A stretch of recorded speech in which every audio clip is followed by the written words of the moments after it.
Mari kita sambung cerita ini. Perjalanan dimensi waktu sang jenius. Bab 854. Pengurus berkata dengan sopan, "Tuan, maaf. Kami nggak bisa berbisnis denganmu." Wulan, Dewina, dan Dian saling bertatapan setelah mendengar ucapan pengurus. Ekspresi mereka tampak kaget. Ternyata sesuai dugaan Wira. Wira tersenyum. Lalu bertanya balik seraya memandang pengurus. "Apa ada orang yang menyuruh kalian untuk menolak berbisnis denganku?" Pengurus tertegun. Setelah itu, dia menggeleng dengan ekspresi tidak berdaya dan tersenyum getir. Pengurus menjelaskan, "Tuan, terima kasih karena kamu bisa memahami kami. Aku hanya pengurus pelelangan sehingga nggak bisa membuat keputusan. Ada orang penting yang menekan kami."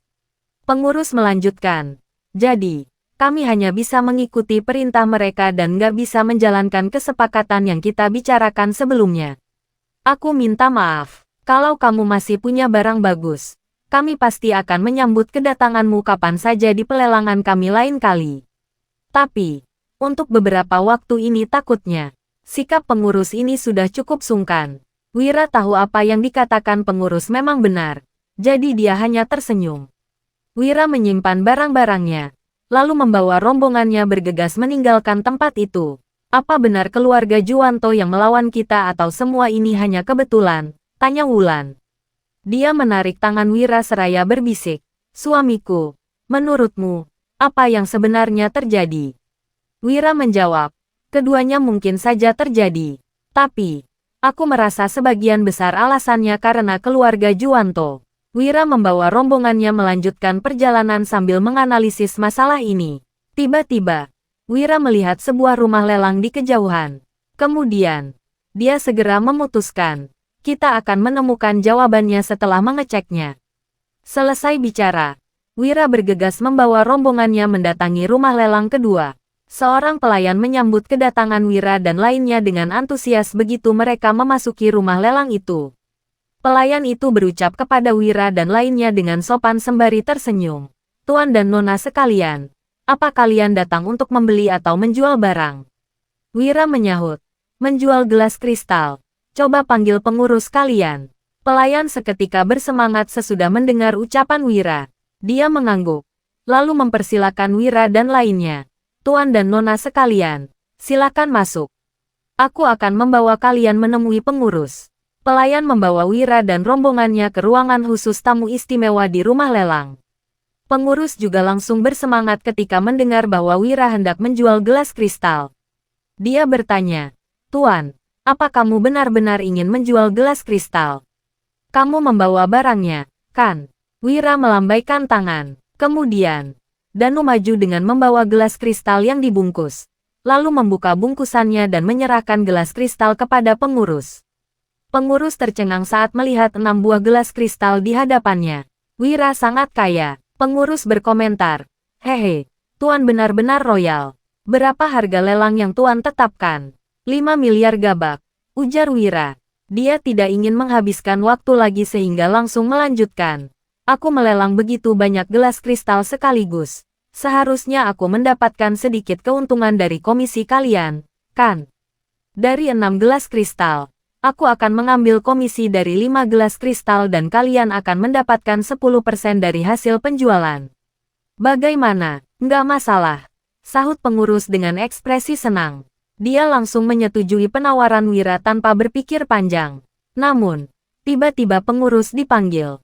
Sebelum pergi, pengurus masih berbicara kepada Wira dengan sopan. "Tuan, mohon tunggu sebentar. Aku akan segera kembali." Wulan menggeleng saat melihat situasi ini, lalu berucap dengan ekspresi kecewa. Kelihatannya, transaksi kali ini juga gagal. Bab 855. Dewina yang kesal pun ikut berkomentar. Kalau terus berulang seperti ini, berarti bukan kebetulan lagi. Semua ini pasti berhubungan dengan keluarga Juwanto. Rumi yang berdiri di samping juga berkata kepada Wira, "Tuan Wahyudi, kalau kamu membutuhkan uang, aku bisa meminta tuan kami untuk membeli semua gelas kristal ini.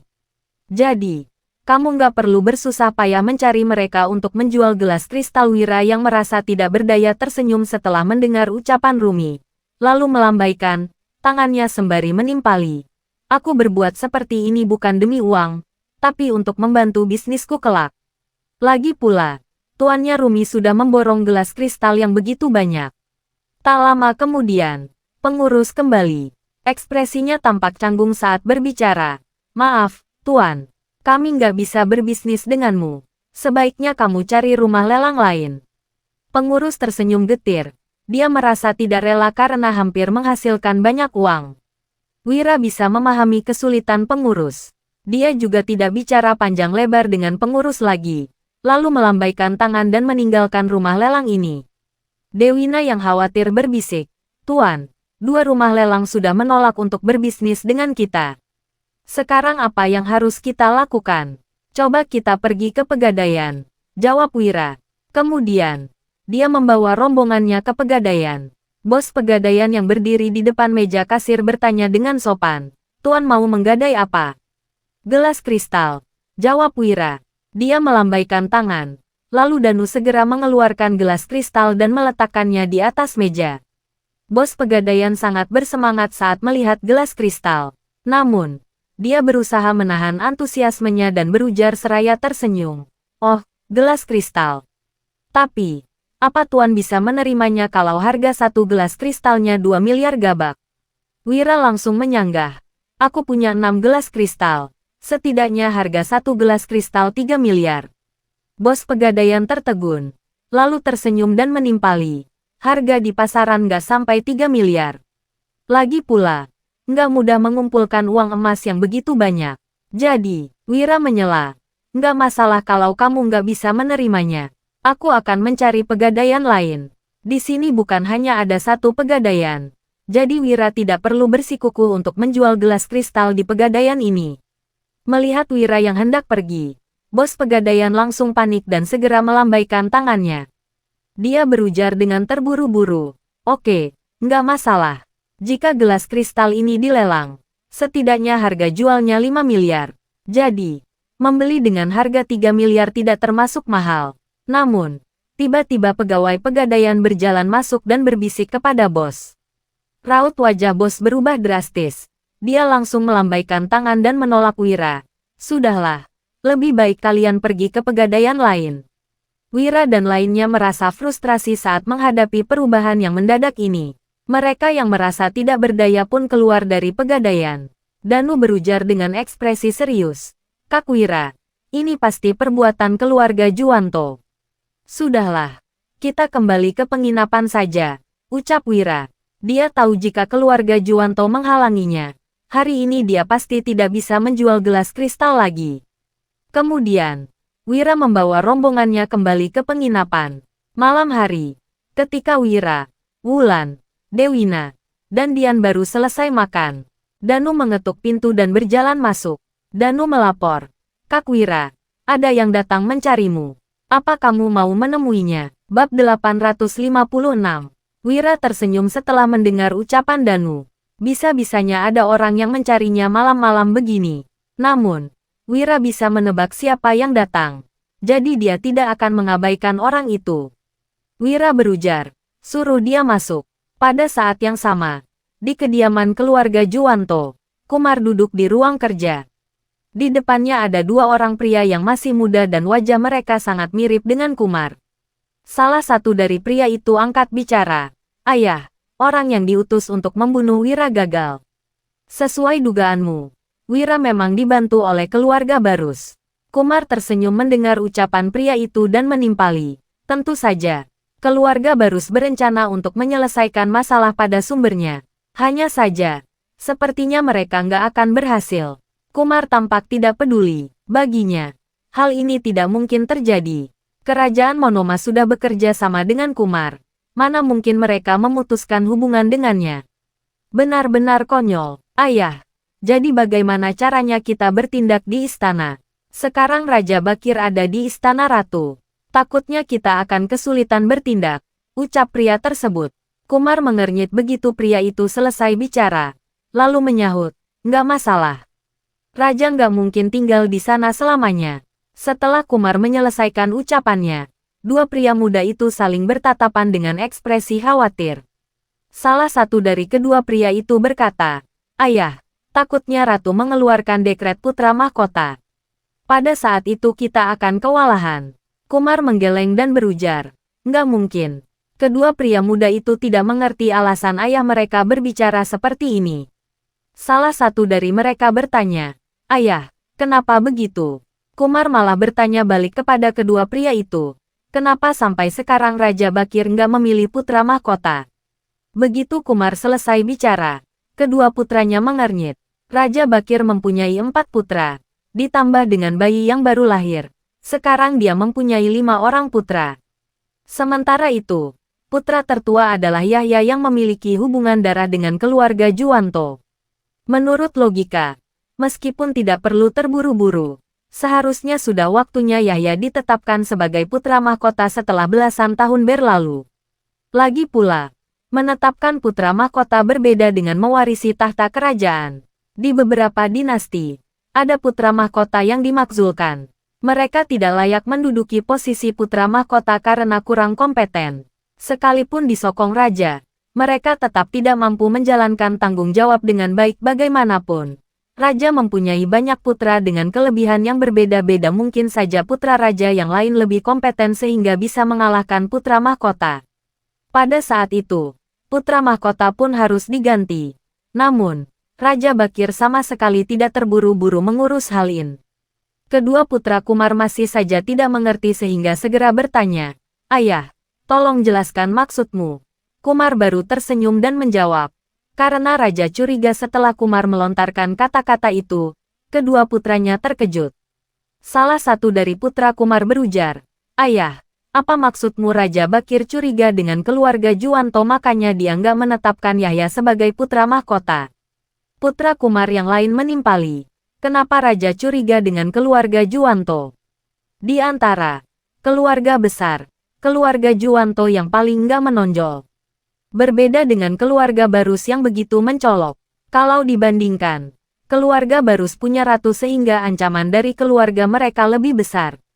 Setelah kedua putranya selesai bicara, Kumar mengangguk dan memuji. Baguslah kalau kalian bisa merenungkan masalah dengan begitu cermat, tapi ada satu hal yang salah dari tebakan kalian. Raja bukan hanya takut dengan keluarga Juwanto, tapi juga takut dengan keluarga lain. Bab 857. Kumar melanjutkan, bahkan, Raja Bakir juga takut dengan keluarga Wutari. Begitu pula dengan penasihat kiri dan kanan. Raja Bakir itu pemimpin yang egois dan pemikirannya agak picik. Penilaian Kumar sangat objektif, sama persis seperti Wira. Hanya saja, Raja Bakir memang boleh mencurigai semua orang, tetapi seharusnya dia tetap memilih calon pewarisnya. Bagaimanapun, itu adalah posisi putra mahkota yang merupakan fondasi negara. Entah apa alasan Raja Bakir terus menunda hal ini sampai sekarang. Kedua putra Kumar tampak kebingungan. Jawaban Kumar tetap saja membuat mereka tidak mengerti. Kemudian, Kumar lanjut bertanya, apa posisi putra mahkota penting? Kedua putra Kumar menjawab secara bersamaan. Tentu saja penting. Kalau begitu, menurut kalian, apa semua pangeran yang kompeten akan merebut posisi putra mahkota ini? Kata Kumar. Mendengar ucapan Kumar, kedua putranya sama-sama mengangguk. Kumar menjelaskan, benar, putra mahkota itu calon raja yang punya status mulia. Dia akan menjadi penguasa baru yang menggantikan raja sebelumnya. Jadi, pangeran mana yang nggak ingin merebut posisi pemimpin kerajaan Nuala ini? Hal ini tidak sulit ditebak. Bahkan, anak-anak dari keluarga biasa juga berebut makanan. Apalagi, ini adalah perebutan kekuasaan. Kumar bertanya lagi, tapi, sekarang Raja Bakir memang punya banyak selir. Hanya saja, keluarga Barus didukung oleh ratu, sedangkan keluarga Juwanto punya selir agung. Selain ratu, selir agung juga punya kekuasaan yang paling besar di harem. Ada pula selir lain dari keluarga Nararya dan Hartono. Kumar melanjutkan, tapi, bagaimana dengan para pangeran? Kalian juga tahu saat ini ada 5 pangeran. Keluarga Barus, Juwanto, dan Nararya masing-masing punya 1 pangeran. Sedangkan keluarga Hartono punya 2 pangeran. Selir-selir lain gak punya anak. Jadi, pasti ada masalah dengan hal ini. Kedua putra Kumar tetap kebingungan mendengar ucapan ayah mereka. Memangnya ada masalah apa? Tentu saja. Bukan hal yang mudah bagi selir lain jika mereka ingin melahirkan keturunan raja. Bagaimanapun, kekuatan keempat keluarga besar sangat hebat sehingga mereka mampu melancarkan trik di dalam istana. Kalaupun bisa mengandung, belum tentu selir-selir itu bisa melahirkan anak mereka dengan selamat. Lagi pula, keempat keluarga besar ini juga tidak akan membiarkan selir lain melahirkan keturunan raja. Dengan bertambahnya satu anak, maka orang yang memperebutkan tahta kerajaan akan makin banyak. Bukankah ini sama saja dengan menambah masalah? Kalau bisa, keempat keluarga besar juga tidak ingin selir lain melahirkan anak. Seandainya keluarga Juwanto benar-benar bisa menjadi penguasa, mereka hanya ingin memiliki satu pangeran. Kumar menjelaskan lagi, keempat keluarga besar masing-masing melancarkan trik dan setiap keluarga punya pangeran. Mungkin orang lain nggak peduli dengan hal ini, tapi apa Raja Bakir nggak tahu? Empat keluarga besar sudah banyak membantu keluarga kerajaan. Saat raja sebelumnya meninggal, Jihan ditetapkan menjadi ratu dan Alina menjadi selir agung. Tentu saja, keputusan ini ada maksudnya. Apa kalian tahu apa maksudnya? Lanjut Kumar. Setelah mendengar penjelasan Kumar, kedua putranya menggeleng lagi. Berdasarkan pemahaman mereka, tentu saja mereka belum bisa berpikir sejauh itu. Kumar berucap, gampang sekali. Tujuannya untuk memperkuat kekuasaan keluarga kerajaan. Selain itu, juga untuk memperlemah kekuatan kita. Kedua putra Kumar makin kebingungan. Salah satu dari mereka berkomentar, memperlemah. Ayah, tapi keluarga Barus punya ratu. Sedangkan keluarga Juwanto punya selir agung. Bukannya ini berarti keluarga kita dihargai oleh raja. Dengan status ini, keluarga kita bisa menjadi makin kuat. Kenapa malah memperlemah kekuatan kita? Mereka berdua tidak memahami ucapan Kumar. Kemudian, Kumar menuang teh dan meminumnya lalu berkata, kita hidup di kerajaan Nuala. Sesungguhnya semua yang kita punya itu milik kerajaan Nuala. Sebenarnya Raja Bakir berbuat begini sama saja seperti mempekerjakan 4 pelayan yang agak hebat dan juga patuh. Dia mengawasi kita dengan ketat dan membuat kita menjadi makin kuat. Selain untuk memudahkan Raja mengurus beberapa hal, sebetulnya Raja sedang menunggu keempat keluarga ini saling bertarung. Bab 858. Kedua putra Kumar tercengang begitu mendengar penjelasan ayah mereka. Salah satu putra Kumar berseru, apa? Menunggu kita saling bertarung. Mereka tidak mempercayai ucapan Kumar. Kumar menimpali. Tentu saja. Kalau enggak, menurut kalian, kenapa Raja Bakir masih belum memilih calon pewarisnya sampai sekarang? Apa kalian pikir dia memang belum memutuskannya? Bukan, posisi putra mahkota sangat penting. Sedangkan Raja Bakir berniat menguasai kerajaan Nuala sepenuhnya. Keempat keluarga besar memang tampak patuh. Tapi Raja Bakir sudah tahu bahwa kita diam-diam berniat jahat. Jadi, Raja Bakir ingin memancing kita untuk bertindak. Lanjut Kumar. Setelah Kumar menyelesaikan perkataannya, kedua putranya makin terbengong-bengong. Salah satu putra Kumar bertanya, ini kenapa? Kita selalu bersikap patuh. Kenapa Raja ingin menyingkirkan kita? Mereka tidak paham. Kumar menjelaskan, hahaha, apa kalian pikir Raja Bakir bodoh? Salah. Sebaliknya dia pintar sekali. Tapi terlalu perhitungan. Dulu Dirga begitu setia. Hanya karena curiga pada Dirga, Raja Bakir langsung menghabisinya. Sudah jelas Raja Bakir begitu picik. Kumar melanjutkan ucapannya. Kalau Raja Bakir itu benar-benar pemimpin yang bijaksana, keempat keluarga besar juga nggak mungkin punya niat jahat. Tapi, sejak Dirga mati, semua orang pun memahami satu hal, yaitu nyawamu akan terancam kapan saja saat mendampingi Raja. Kalau kekuatanmu makin besar, Raja pasti akan segera menyingkirkanmu. Dulu Dirga punya pasukan yang kuat dan sudah mampu menandingi Raja. Tentu saja Raja Bakir akan bertindak. Kumar menambahkan, padahal Dirga nggak ambisius. Dia hanya memikirkan kepentingan kerajaan Nuala. Apa Raja Bakir nggak tahu? Dia pasti tahu. Tapi dia tetap merasa nggak tenang. Begitu pula dengan keempat keluarga besar. Awalnya, Raja Bakir nggak berniat menyingkirkan kita. Tapi sekarang situasinya berbeda. Empat keluarga besar makin kuat. Jadi sudah waktunya dihabisi. Perebutan posisi putra mahkota itu kesempatan untuk membantai kita semua, ucap Kumar. Sesudah Kumar selesai menganalisis, kedua putranya tersentak. Kemudian, mereka berkomentar secara bergantian. Benar, keempat keluarga besar pasti akan bertarung mati-matian untuk memperebutkan posisi putra mahkota. Sementara itu, Raja Bakir hanya tinggal mengambil keuntungan. Iya, sekalipun Yahya menjadi putra mahkota, keluarga Juwanto juga nggak akan mampu menguasai negara. Bukan hanya itu, kalaupun Yahya menjadi putra mahkota, takutnya keluarga Juwanto juga akan dihabisi. Kedua putra Kumar merasa kaget. Mereka tidak pernah berpikiran seperti ini. Sementara itu, Kumar tersenyum dan menimpali. Kalian pikir siapapun bisa menjadi raja?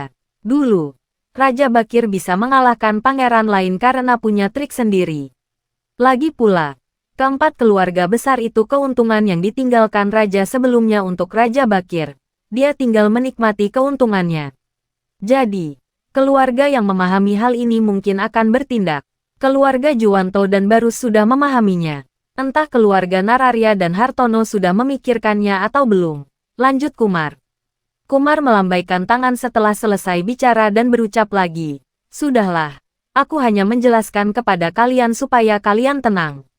Raja Bakir nggak akan menetapkan putra mahkota begitu cepat. Tapi di dunia ini nggak ada yang pasti. Kalau Raja membiarkan anak ratu menjadi putra mahkota, mungkin saja keluarga Barus akan menarik musuh. Kumar menegaskan. Hanya saja, waktunya sudah tiba. Keluarga Juwanto nggak perlu menunggu lagi. Kita nggak usah menghabiskan banyak waktu dan tenaga untuk menjatuhkan keluarga Barus. Lebih baik kita merebut kekuasaan dulu untuk menyingkirkan keluarga Barus. Kedua putra Kumar mendesah setelah mendengar perkataan ayah mereka. Ternyata, ini kebenarannya. Mereka harus berwaspada terhadap keluarga Barus dan juga Raja Bakir. Namun, mereka juga tidak ingin menghabiskan terlalu banyak waktu dan tenaga. Kumar berkata, hari ini kita hanya perlu menunggu pilihan Wira. Tuan Lutfi sudah pergi mencari Wira. Kita lihat apa dia bisa membujuk Wira atau enggak. Ketika Kumar dan kedua putranya sedang berbincang, Danu membawa seorang pria parubaya masuk ke ruangan Wira.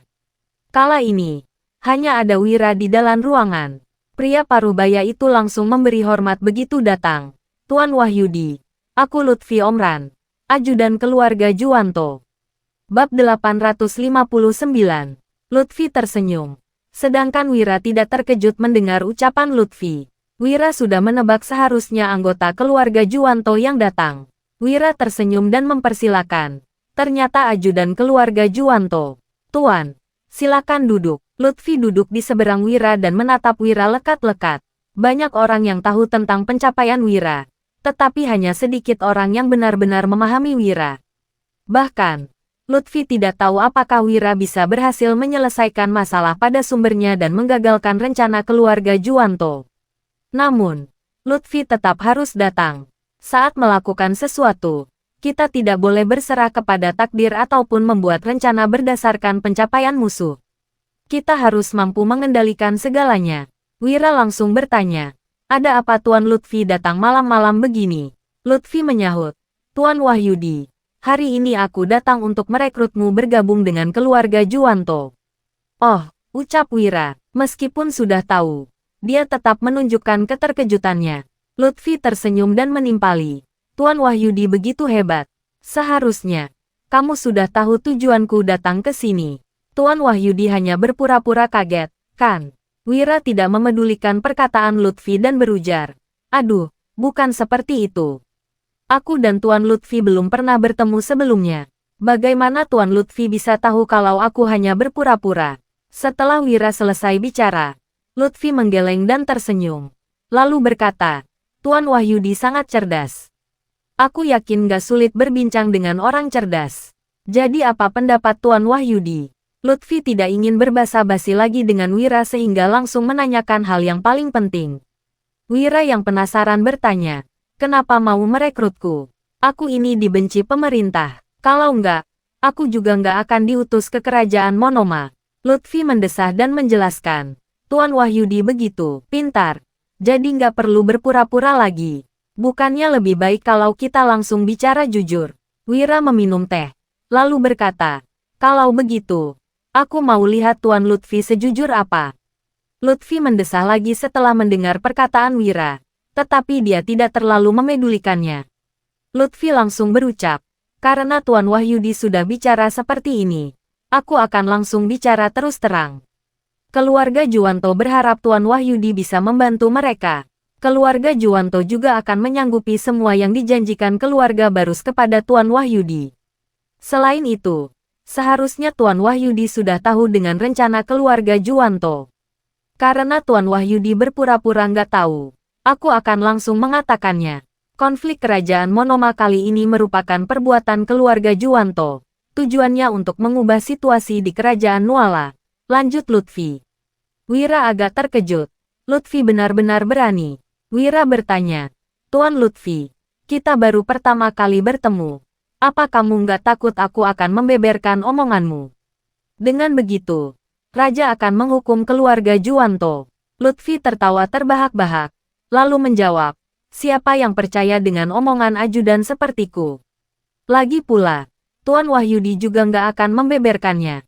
"Oh, kenapa Tuan Lutfi begitu yakin?" ujar Wira seraya mengerjap. Lutfi menjelaskan, "Tuan Wahyudi, kamu menyetujui keluarga Barus untuk melakukan semua ini pasti demi membalas budi. Selain itu kamu juga ingin melindungi diri sendiri. Keluarga Barus didukung oleh Ratu. Kemungkinan besar anak Ratu memang bisa menjadi putra mahkota dan kamu bisa menjadi makin sukses. Tapi pemikiran Tuan Wahyudi kurang realistis." Bersambung. Bertemu di bab seterusnya.